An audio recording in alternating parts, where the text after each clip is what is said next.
How is everybody doing? Welcome to Jabberpack. I am Alex, And I am Rogue.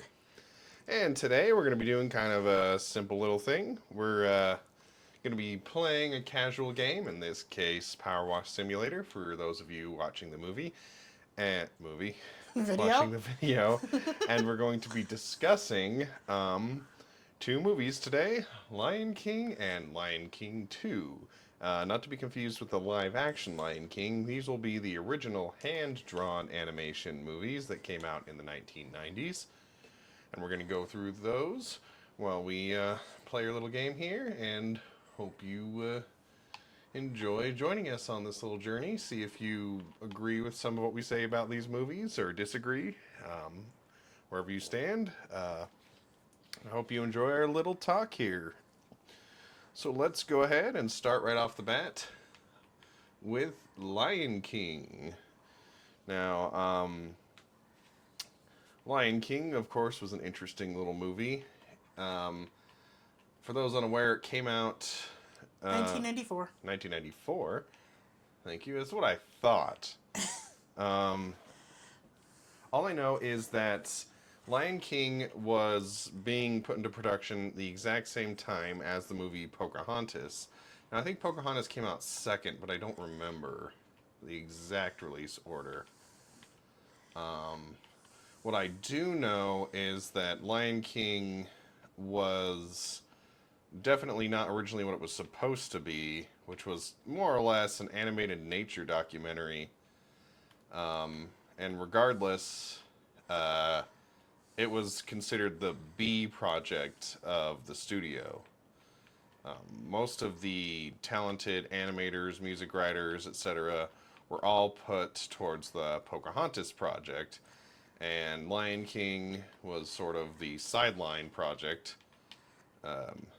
And so it's sort of funny that in the grand scheme of history, it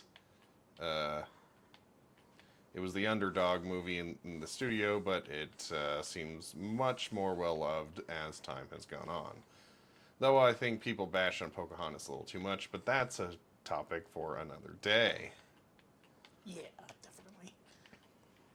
Now, my history with Lion King, I, of course, was actually a kid in the 90s. Gasp.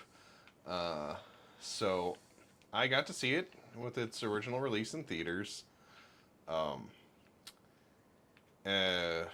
I am a part of a divorced family, but that was one of the last things I can't say it's one of the last things, but I remember actually seeing it as a not divorced family, so Dad was still there. So we had the full family romp going there. And it's one of the few movies I do remember actually seeing in theaters. I didn't see a ton of movies growing up, at least until they released on home movie. We weren't a big theater-going family, but for some reason Lion King was one that we decided we had to go see. I also remember I had the toys, I want to say they're Happy Meal toys, but it might not be Happy Meals. But one of the fast food franchises had these little puppets that popped out of these cubes. I know exactly which ones you're talking about, and I'm pretty sure it was McDonald's. Okay, so yeah, Happy Meal toy. And I had those for years. Don't know what happened to them. Probably just got rid of them at some point. You know, maybe got lost in one of the moves. But for some reason, one of the main things I remember about seeing that movie as a kid was those dang little puppet toys. I know I had Ed the Hyena and Simba, and I think that's it. I don't even remember who they all made characters of for those, but for some reason, if you want me to pull back to my childhood and scrape up a memory from the time, that's one of the strongest ones, was the toys. Not that the movie itself didn't leave an impact, because of course it did. It's an iconic movie in a lot of ways, but I don't know, for some reason, one of the strongest memories was just the dang toys, and of course, as a kid, you want to get all the toys, but my dad, being who he was definitely not keen on that.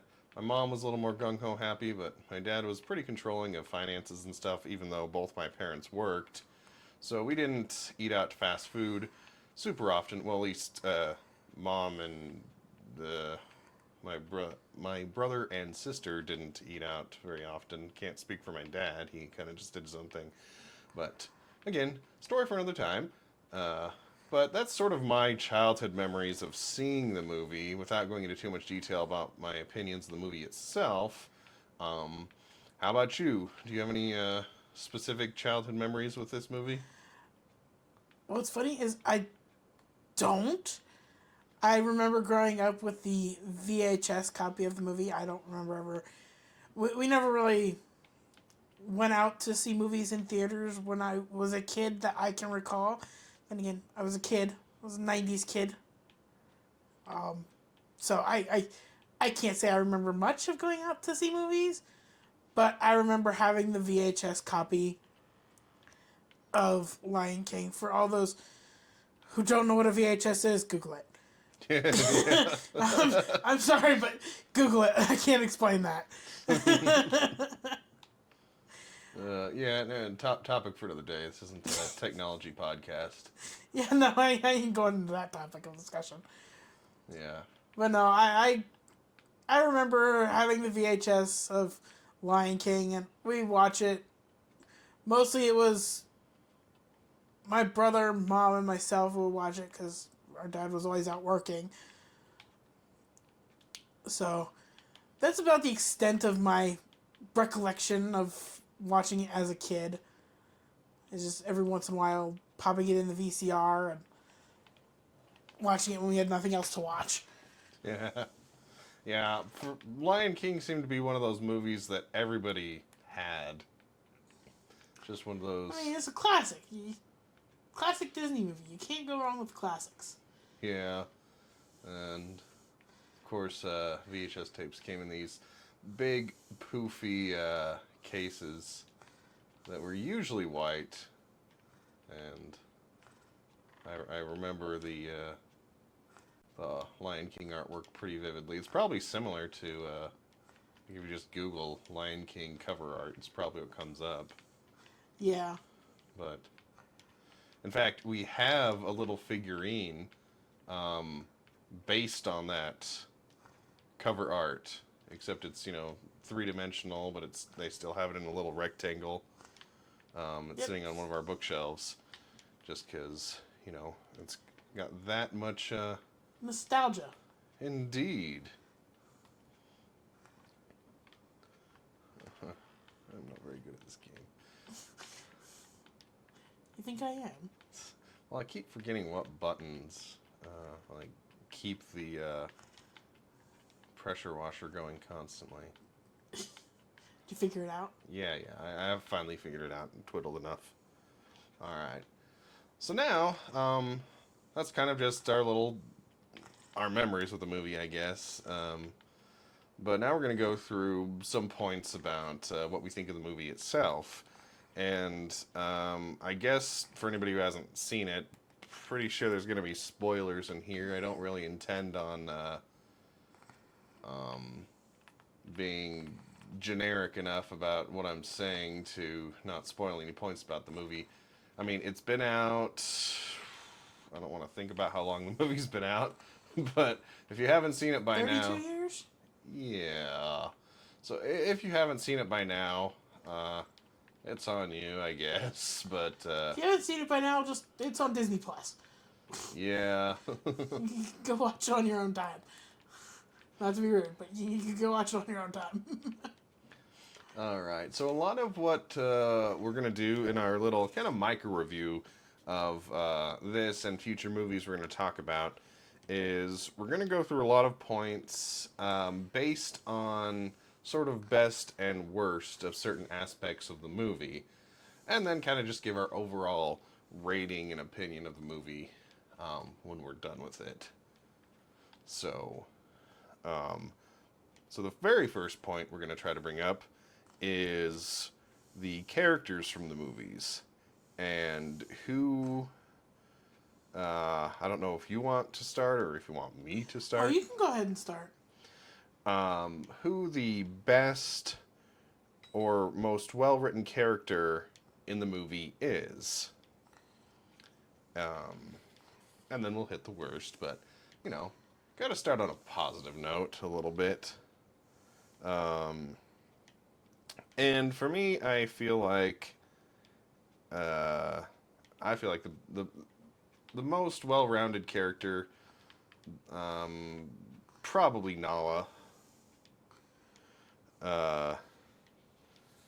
And we're going off of a list of just the main characters, so we're not going to include like any super minor or background characters, I guess. But when it comes to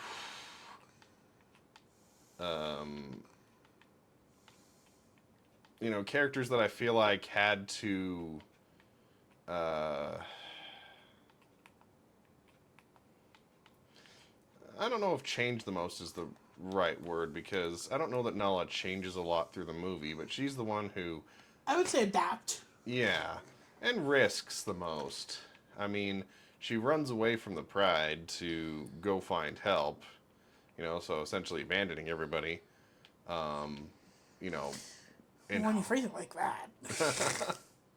well, it's kind of like when you're stuck in a rescue situation where, okay, everybody's lost. You say, okay, do we just stay put and wait for people to find us, or do we send out scouts?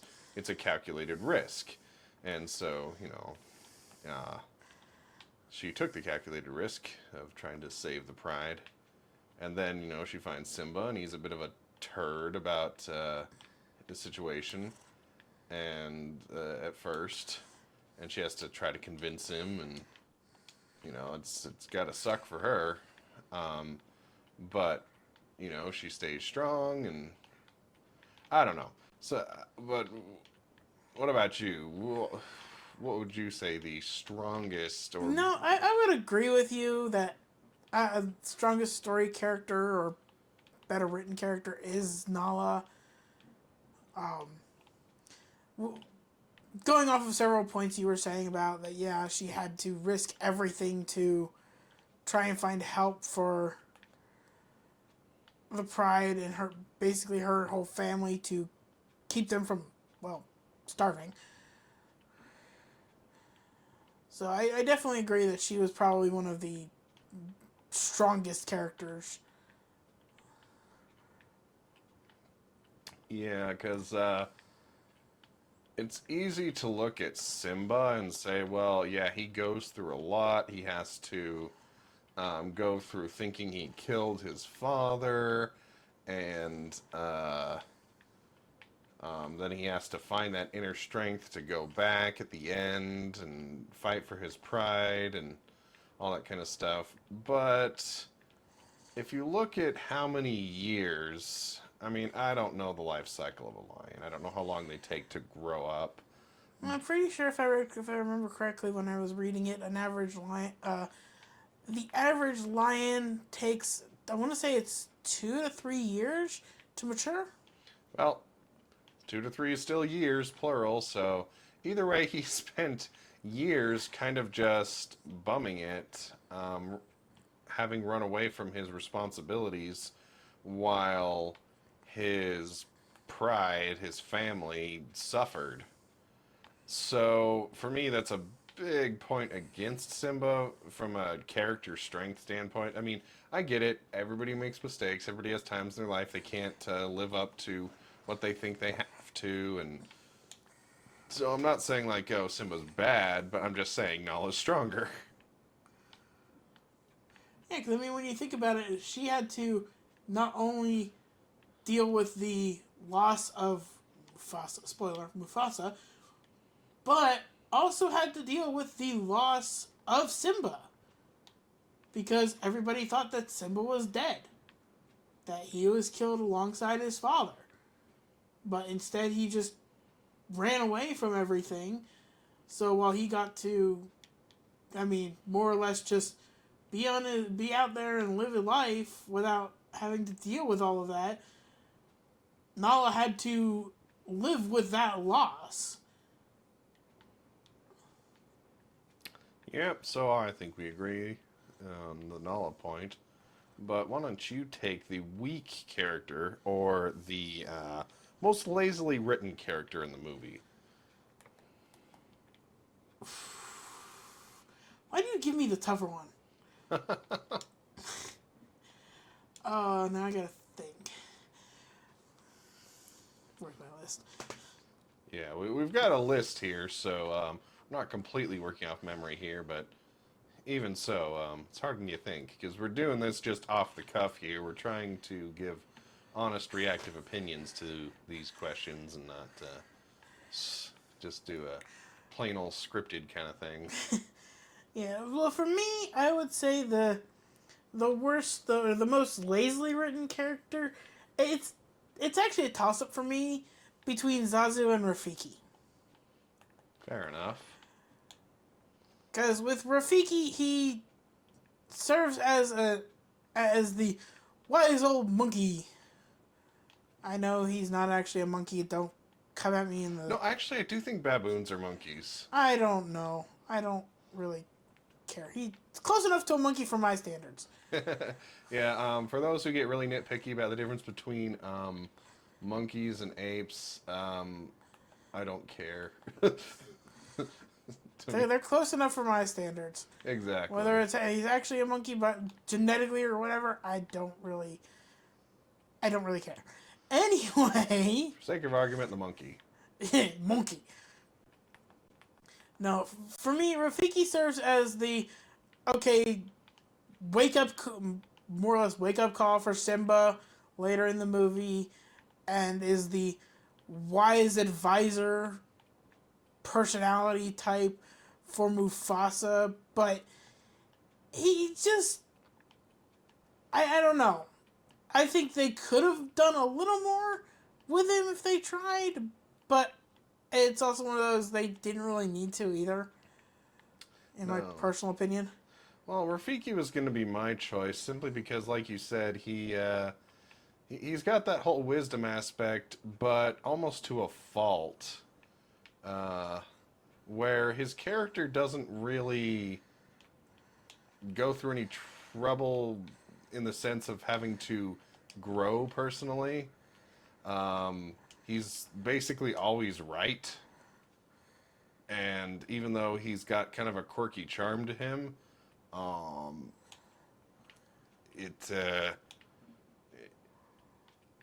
it doesn't cover up the fact that I guess he's just a little too flawless for me to like him as a character, and that's why I would categorize him as the most lazily written character in the movie, because, well, it's easy to be the character who's right. I mean, sure, he's got some funny quips, but it would have been interesting, in my opinion, to see what did Rafiki have to go through during Scar's reign of Pride Rock.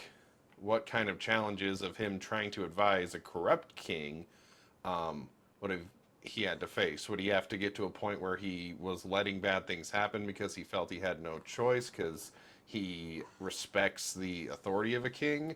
Or is he the kind who would secretly try and create some sort of rebellion? But, there's no other contenders for king, so maybe try to make it a female-only pride. Not that that would last very long, but...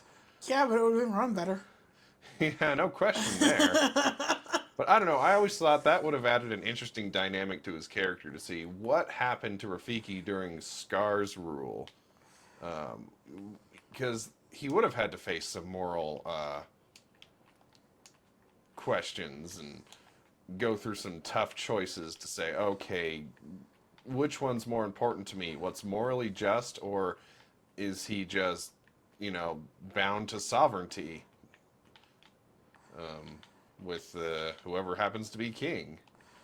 Because it works out perfect for him from what we see as an audience, that, okay, he learns Simba's alive, so he gets to go do the right thing, tell Simba to come back and fight the injustice, rather. But, we don't see him learn any lessons of what he had to go through on the in-between, so... Anyway, so Rafiki's my answer, but I can also see Zazu, because they both sort of serve as scene patters to a degree, where we were talking about this a little bit beforehand. Like, in the first scene you see Zazu talk, which is where Scar and Mufasa have a little discussion about why Scar wasn't at the presentation of Simba. I mean, Zazu acts as somebody who, says, okay, Mufasa's going to come talk to you about this, and then Mufasa comes and talks to him about that.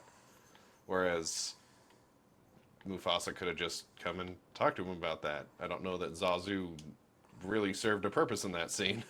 Well, I don't know that he really served a purpose, because that's basically all he is either a messenger for the king or an escort for Simba early on in the movie to, I guess, quote unquote, keep him safe.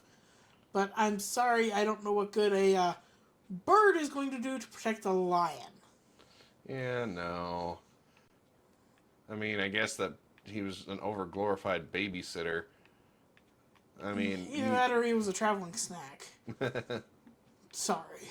Yeah, Africa fried chicken.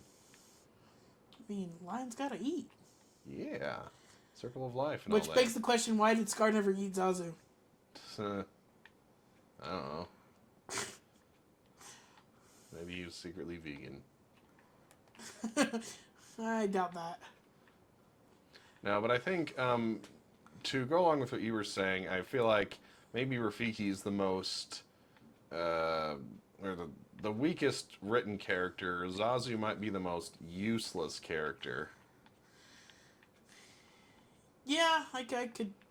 I definitely was gonna pick Zazu as the most useless on my list, just because I don't know that it would have made much difference to not have him there as having him there.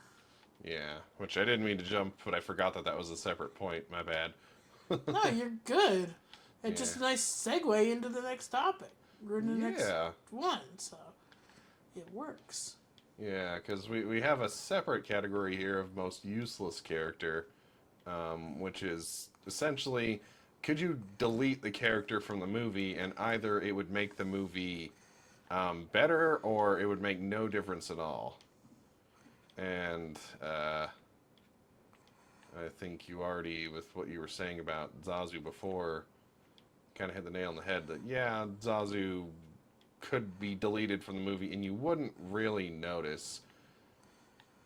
Especially since during musical numbers like Can't Wait to Be King, he's supposed to be the comic sufferer, the one that we laugh at his pain, which falls to your comic relief roles pretty often, but I feel like this movie has several comic relief characters already.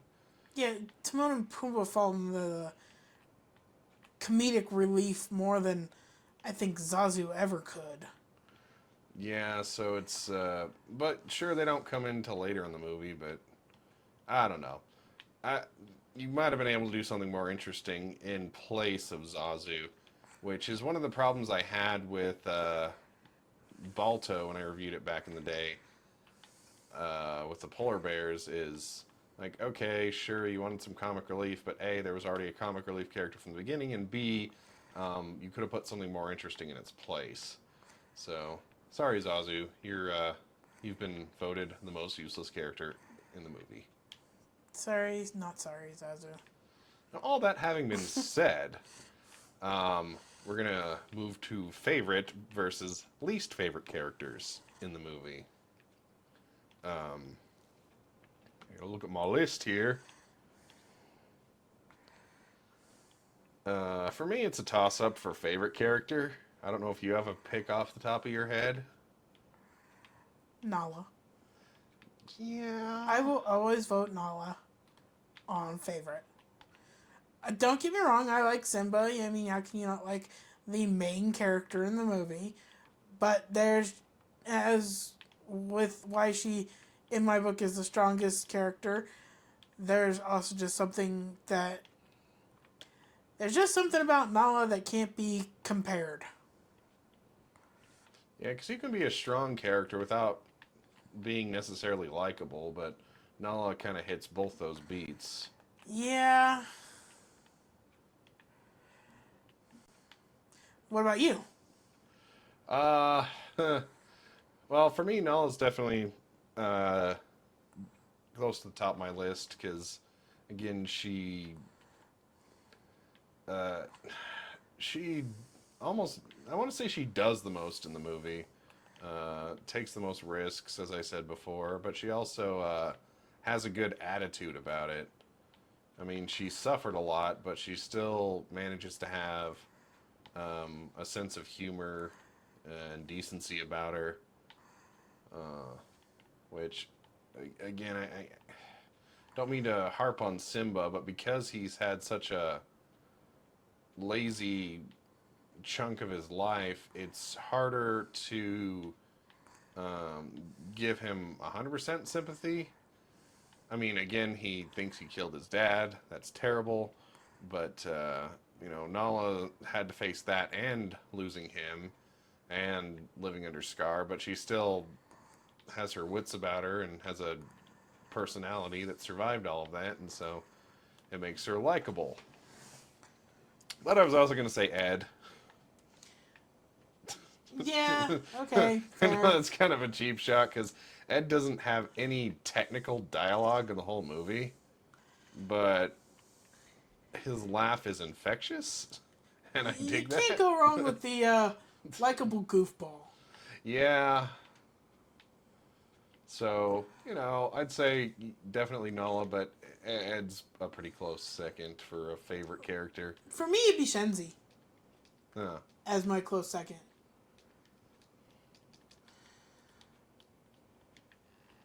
Because, I mean, Shenzi is more or less the leader of the hyenas. Yeah. For those unaware. And, yeah, again, spoilers. Not to be confused with spoilers on a plane. That's what Yeah. we're cleaning. Yeah.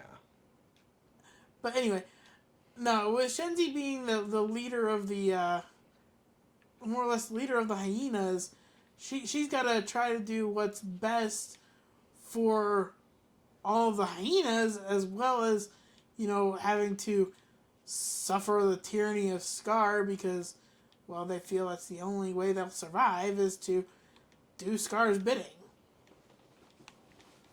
That's fair. Okay, how about a least favorite character? Rafiki. Sorry, not a fan of monkeys. Yeah, I get you there.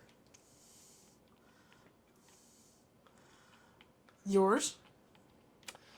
For me, it's probably Rafiki.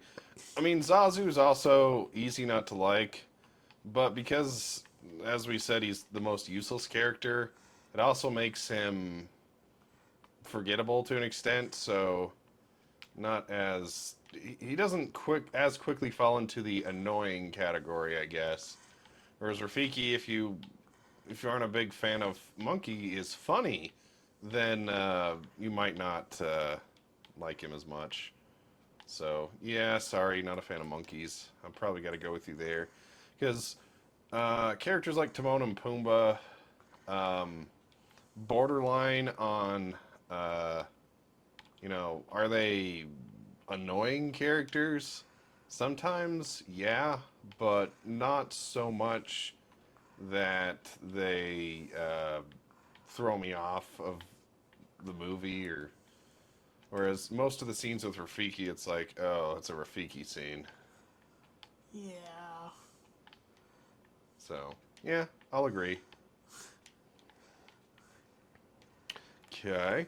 Now, the character you feel the most sorry for in the movie. Sarabi. Sarabi. Wasabi. No, not wasabi. Sarabi. Well, because, I mean, you look at it. Sarabi had to deal with not only the loss of Mufasa, the loss of Simba, which, yes, Nala did too, but Sarabi literally lost her mate, her husband, thought she lost her son, and then had to deal with the tyranny of her brother-in-law. Yeah, Through firsthand. the entirety of it. Yeah, and Sarabi basically being number 2 in the Pride, you know that she dealt with Scar more than anybody else, presumably. And so she's the one who had to sit there and try and convince all the other lionesses, well, he's the king, I guess we have to do what he says, and just really rubbing in the salt in the wound of the loss of her husband and Yeah. his effectiveness as a leader and watching everything he built fall apart one day at a time. So, and yeah, even though she does get Simba back, it doesn't bring back Mufasa. And even though Nala lost Mufasa, who's probably your father, um, We won't break that. No, not uh, going into that one. but yeah, but Nala probably wasn't remotely as close to Mufasa, of course, as Sarabi was. So even though Nala lost both Mufasa and Simba, Simba was a bigger loss to her because Simba was her best friend. And then she got that back, and then he comes back and becomes king of the Pride, and so even though she has great loss, she gets a lot of gain by the end of the movie, whereas Sarabi still had to deal with all that suffering, all that loss, and doesn't get as much by the end of the movie, if you will. Yeah. Okay. Well, I agree with you. I don't have anything to add. I 100% think Sarabi's the one who suffered the most, and so I feel real bad for her. What about least sorry for her? I mean, very controversial opinion, but Simba. What? I know that'll probably be a very controversial opinion on the matter, but yes, I feel bad because Simba lost his dad, his mentor, and thought he was responsible for his death and all that. But at the same time, he basically spent his aging or his adolescent years not having to worry about any of it. Yeah, and he's the character who eventually does the right thing. But he didn't have to go through any of the suffering of his mother, his best friend, his family, the rest of the Pride. He didn't have to go through any of that suffering. He basically comes up, cleans house, and gets a kingdom for free. Yeah. So he only had to deal with Scar's tyranny for less than a day, and then it was just on cleanup patrol, which he didn't do all by himself. So it's a little bit of the flip. I can't remember the name of the last name of the children in Chronicles of Narnia. Pevensey? Yeah, I think you're right.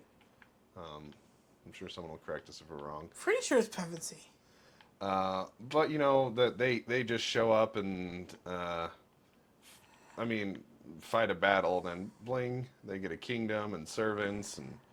Well, no, it's actually worse than that because they show up and they're handed a kingdom because of a prophecy. That's convenient.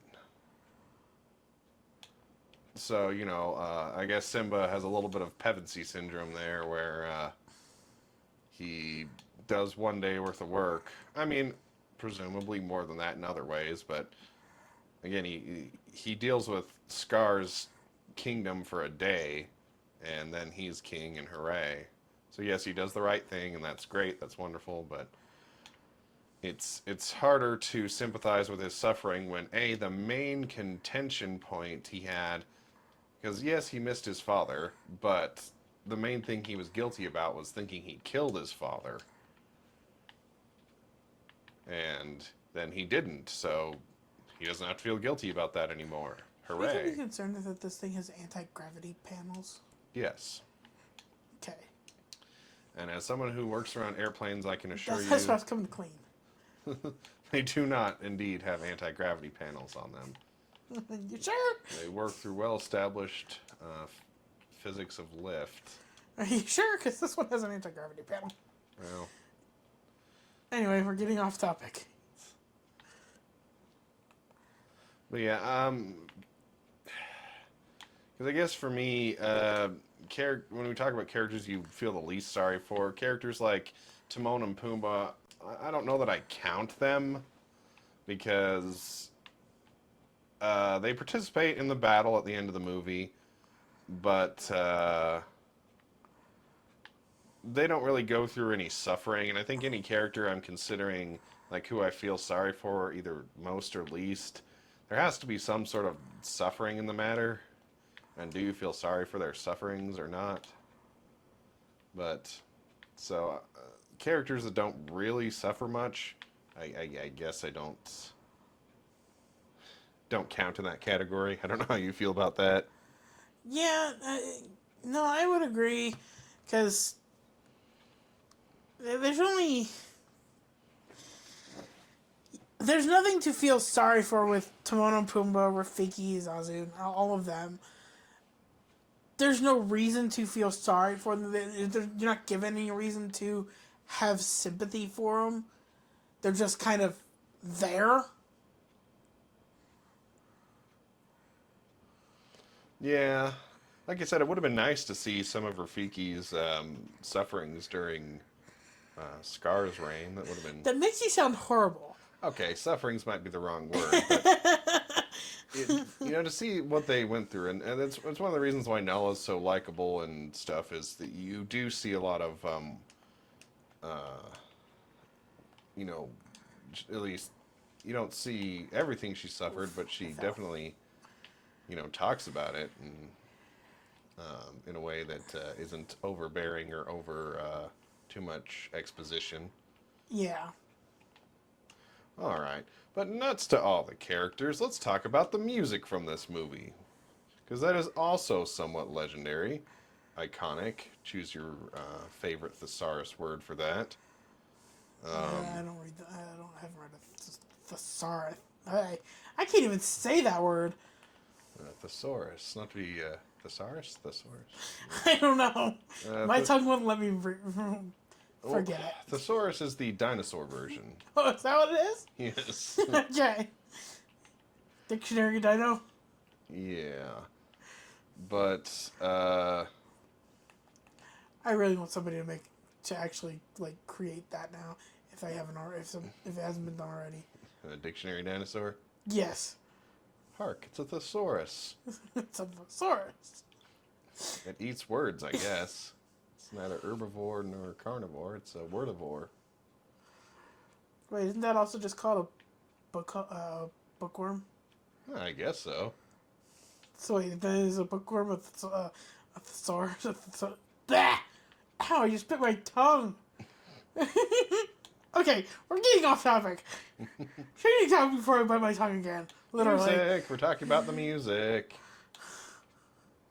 And obviously, if you've seen Lion King, you know it has iconic music. And music kind of splits itself into two categories depending on what kind of movie you're watching. If you're watching, in fact, a musical, as the name implies, it's going to have several in-world music numbers. That sort of, take you out of the world for a second, and depending on how they do it. Some people don't like musicals at all because they feel, well, you just blew up the audience's suspension of disbelief there. But I can dig it as somebody who was in a stage crew for a while. I like a good musical. But then there's also this musical score, which is, if you're unfamiliar, it's the music in between all of the musical numbers, the music that sets the tone of other parts of the movie. It's what you have in non-musicals. You still have the musical score, which, apart from just being background music to be a placeholder, can be really impactful. You think about John Williams' music and like Star Wars and stuff. It wouldn't be the same without the music. So, back to Lion King. Lion King has, I think, a very powerful musical score that I am a big fan of through and through. It's it's one of those that I could easily throw on any given time because I'm a big fan of musical scores to movies. It's when people ask, "Oh, what do you like to listen to?" I listen to a lot of things, but guilty pleasure is musical scores, and Lion King is one that I definitely go back to again and again. It hits right notes of inspiration and sadness and all that lovely good stuff a musical score hits. But nuts to that, let's talk about the musical numbers. So, And for the record, I do appreciate both the musical numbers and the musical score. More of a fan of the musical numbers, but that's just me because I'm not as musical techno well, I was also in an orchestra, so it's music nerd. so yeah, I play the viola for those who are wondering. Which, if you don't know what a viola is, I don't blame you. A lot of people don't. They're kind of they're between a violin and a cello. So yeah, it's the choose to be different musical instrument in the orchestra as far as strings are concerned. Anyway. I was just gonna call it the love child between the two, but no, that works too. Yeah. So, I actually have one. I got it about a year ago. Still haven't really tried to play it. It's been quite a long time. I basically would have to learn from scratch. But maybe I will one of these days. Not important. But what is important is what we consider to be the best and worst musical numbers of the movie. And just for funsies, I'm going to list all of the numbers in the movie. There is the opening, which is Circle of Life. I Just Can't Wait to Be King. Be Prepared. Hakuna Matata. And Can You Feel the Love Tonight?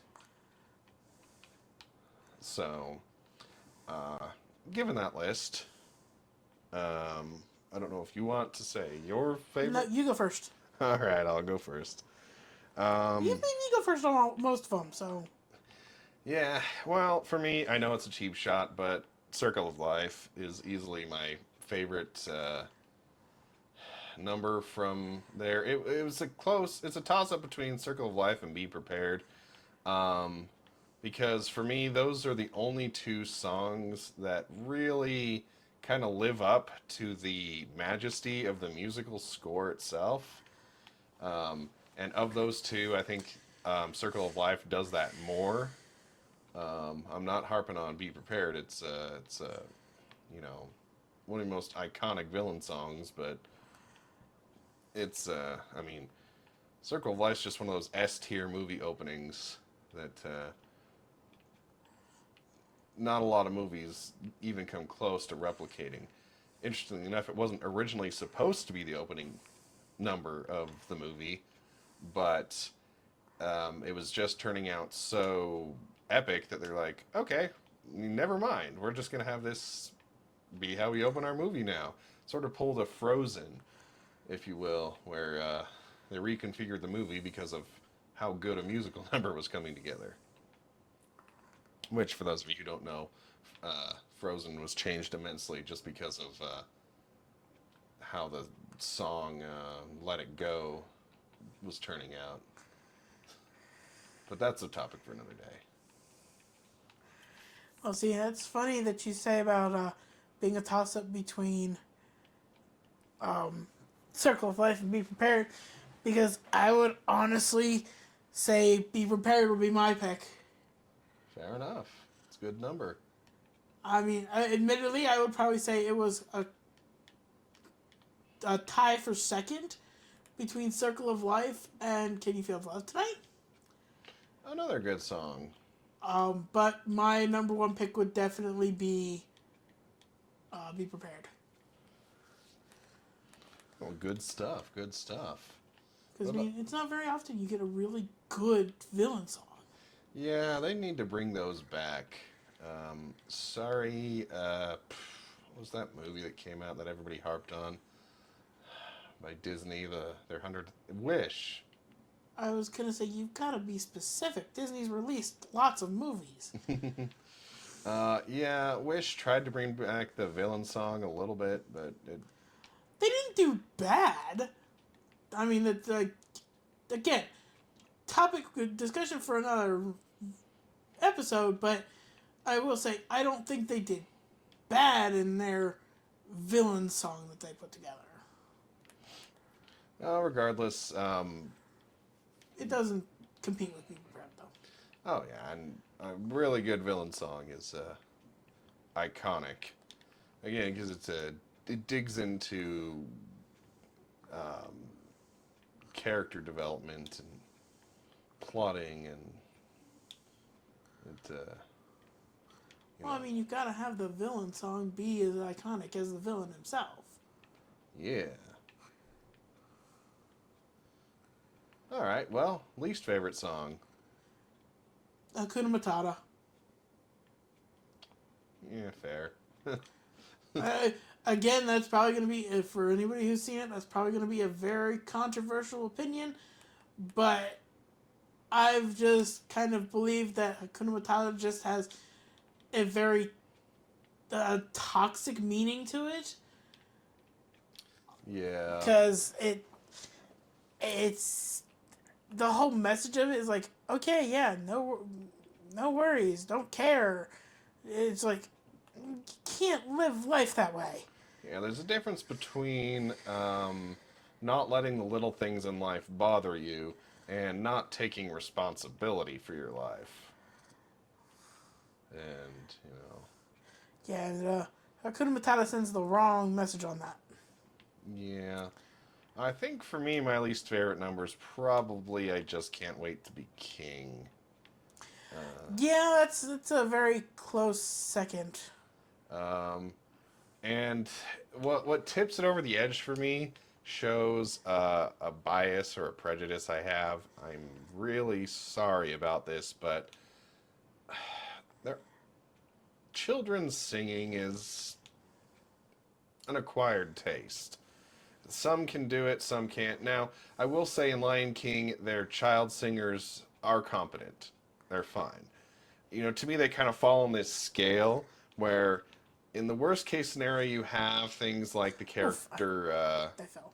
Fievel from An American Tail, which if you listen to the song Somewhere Out There, which everybody says, oh, that's such a wonderful song. I remember that song. It's a classic 90s credit song. But no, listen to the version from the movie itself, not the credit version, but the one that the character sings. And when Fievel himself sings, it's ear-piercing. So to me, that's like as bad as it gets. And then on the upper end, you have your really good child singers like whoever did young P.T. Barnum from Greatest Showman. Or I remember thinking, uh-oh, the kid's going to sing when I watched that movie. And I'm like, oh, hey, actually, this kid can sing. So good on him. So whoever did the singing in Lion King, they were a competent childhood singer, but I can only take children singing so much. So at least there's a little less child singing in Hakuna Matata. I mean, not that it makes the song any less annoying, but I don't know. For me, and especially when I talked about the audience being pulled out of the reality of the movie and they have to heighten their suspension of disbelief. Hakuna Matata, I Can't Wait to Be King takes that to another level because they even changed the animation style. So it's like they literally pulled you out of the movie and pulled you into another movie for a few minutes. So. No, I thought they just ate something funny. It's possible. They're animals and there's a lot of They were tripping. I'm sorry, but I'm pretty sure that all the animals in Can't Wait to Be King were just tripping. Because that's the only explanation I could give for some of that. And can I say another thing that nobody is probably going to sympathize with, but there was a game based on The Lion King, and Just Can't Wait to Be King was the worst level in that game. Because it required you to do these ultra-precise timing jumps and things that you swear you did it the same every way, over and over again, and somehow you still died over and over and over again. And were there decent checkpoints in the level? No, of course there weren't. So, 90s platforming at its finest. I mean, you know me when it comes to gaming, platforming something. Hey, I just platformed. Well, see, I jumped from the bush to the boat here. I'm so proud of myself. Nice. But generally speaking, platforming is my big weakness in games. It's everybody's weakness in games. But when you, but at least if you have time to think about it and line your character up, and you know, you can get through platforming okay with a few tries. But platforming where, and I fell down, where the timing is predetermined, where you can't calculate it there because it's like, oh, it's at a specific point in the level, and it's you know, it's like Crash Bandicoot. It's there's no time to sit there and think about it. You just have to get Reactive it right. platforming. Yeah, that's a good word for it. And so, and especially when there's very little checkpoints, it's like, oh, well, I can get through this first 2 minutes just fine, but then there's a part that I wish I could just try on its own by itself to get it right, but no, I have to get through the same first 2 minutes of headache and then get to this one part where I die, and then, oh, I don't know what's coming next, so of course I immediately die, and then you have to go through that first 2 minutes and then try to do the thing that you only got right once, and over and over again, and ugh. So, considering the rest of the game is essentially just, you know, your typical 2D side scroller, to have to deal with that out of the blue was just a major pain. And so that song also brings back memories of that, which is kind of what pushes it over the edge for me. Fair enough. All right, so are there favorite parts you have of the movie in regards to, like, okay, you know, if there's a clip of it on YouTube, I love to watch just that, you know, the most rewatchable parts or scenes or funny lines, anything that sticks out to you from the movie is, like, particularly memorable from a rewatchable standpoint. For me, for Lion King, no, not really. Yeah, it's not saying it's not a good movie, mind you. It's just. Oh yeah, no, I love the movie. Great movie, wonderfully done. But there's no parts of it that I would specifically go out of my way to try and find clips of to rewatch on its own.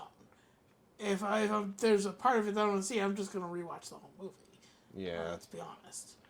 Yeah, but, you know, on the flip side, is there any parts of the movie that are the most skip-worthy? Like, when they come up, you're like, oh, it's this part. I can go take a bathroom break, or...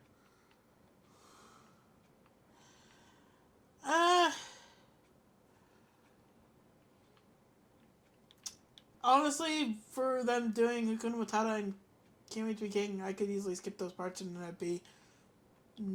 I wouldn't feel bad about it. Yeah. Because for being a well-rounded movie, and I'm just going to say off the bat, I agree with you on both points. I'm on the roof. But for being a well-rounded movie, both of those, especially Can't Wait to Be King, feels like, okay, this part is specifically just for the kids.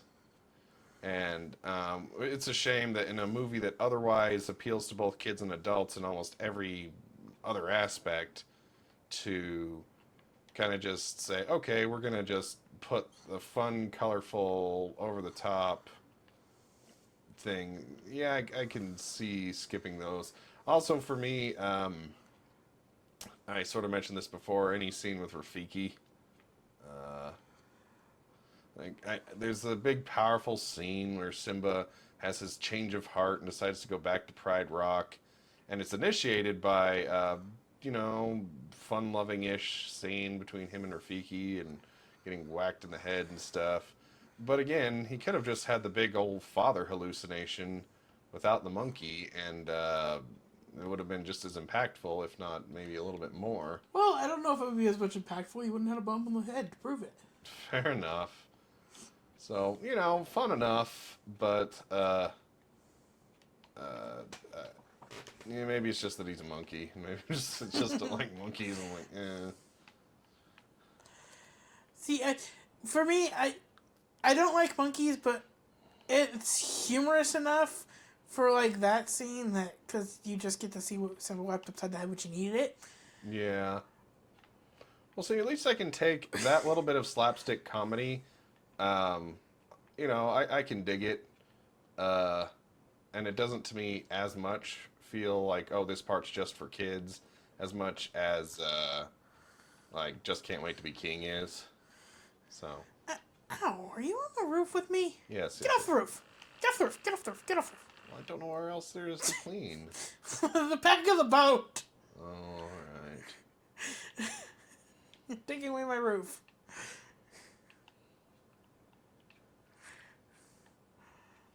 But. So, that's most of the talking points we have for Lion King. Are there, how would you say its reputation is?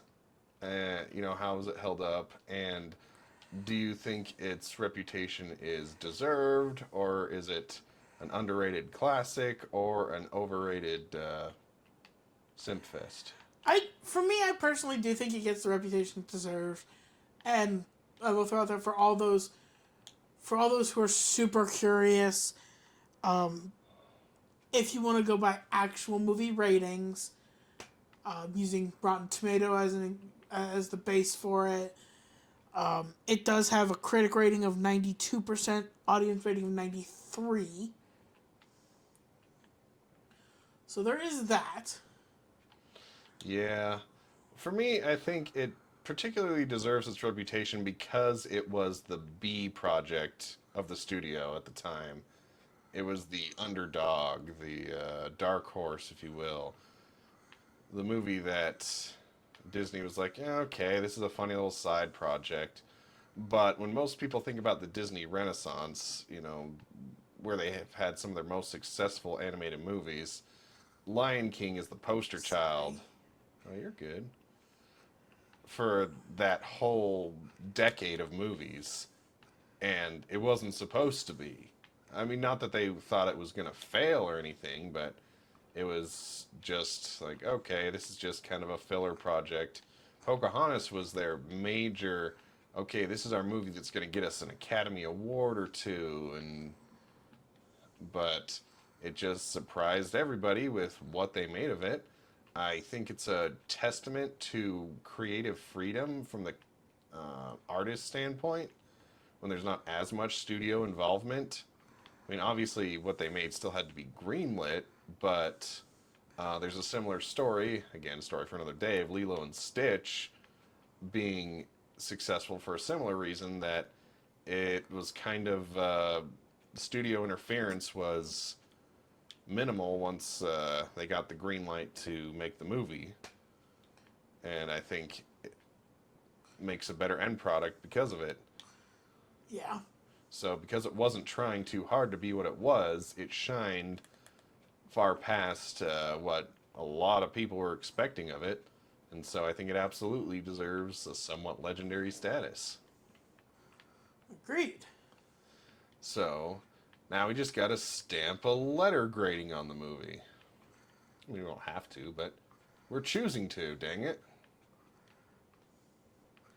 And again, it's completely subjective. Yeah, because everybody is going to have a slightly different I'm walking opinion. right behind you. Please don't knock me off the boat. I'm just going to fall off the boat. I don't even know what's left. I was trying not to fall off the boat. So I don't know if you have a particular thought in mind on that. If not, I can go ahead with mine. Well, why don't we first explain our rating system? Fair enough, fair enough. So, yeah, we've got a letter grading system here. As much to be expected. That goes from S to F. And The top 3 ratings are based on Cold Stone ice cream sizes. S being gotta have it, A being love it, and B being like it. Actually, I don't even know that there's smaller sizes called like it, but close enough. Actually, Um, I'm pretty sure it is. oh, okay. Well, there you go then. Because who doesn't like ice cream? I mean, lactose intolerant people, I'm sure, but Oh, I'm sure they still like ice cream. They just their bodies might not agree with it. no, I had a psychology teacher who really hated ice cream when I was in community college. But anyway, Then I would argue that they're a true villain. so, No offense intended to anybody out there who might not like ice cream. I just a personal belief. If you don't like ice cream, you're a true villain. but so for us, S is you gotta have it. It's a favorite movie. It's one that you will go out of your way to watch, and you can watch it over and over and over again, and basically never get sick of it. A would be love it. It's a movie you will gladly watch out of the blue. You think it's a well done movie, but it's not necessarily your favorite. Because for me, a favorite is something that has a little something extra that just pushes it over the top, whether it's a good, fond memory with it, or just a few things in the movie that just resonate with you in a way that makes it infinitely watchable. So A is like, okay, I really love it, but S is, okay, this is one of my few absolute favorite movies. B, you like the movie. You'll watch it once in a while for fun. It might be worth buying the physical copy of it. But, you watch it and then you're good to put it down for a year and not be sad about it.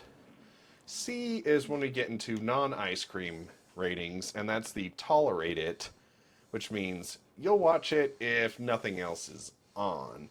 So, not intrinsically horrible, but you're like, well, because I'm too lazy to change the channel, I'll just go ahead and watch this because it happens to be playing, and I'm not going to be overly bothered by it.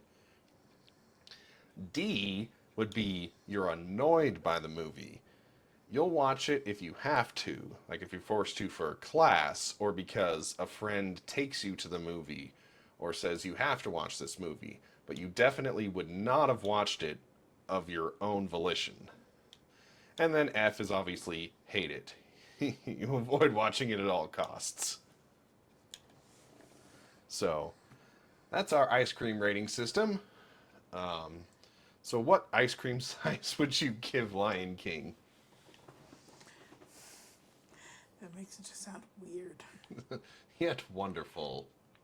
I mean, I don't disagree, but it does sound weird. Sorry, I'm trying to find this dirt. Oof, I fell. Oh, there's the dirt. I found the dirt. For me, personally, for Lion King, yes, it is a classic. I grew up with it because, I'm a millennial. So I grew up with the movie. It's always going to be near and dear in my opinion. But I would give it an S. Or not an A, not an S. I would likewise give it an A. It's a wonderful movie. I love that it was, surprised a lot of people when not a lot was expected of it. So I'll gladly throw it on any time, but definitely not one of my all-time favorites, which is not saying anything bad about it. It's just is what it is. Well, that has been our little micro review of Lion King. We ended up talking about this a little longer than we both expected. So, we're going to actually split this into 2 separate episodes for Lion King and Lion King 2. So we thank you all for joining us for this quick little look at Lion King. And we will just see you next week for our opinion of Lion King 2. Thank you so much for joining us. We hope to see you bark next week. Indeed.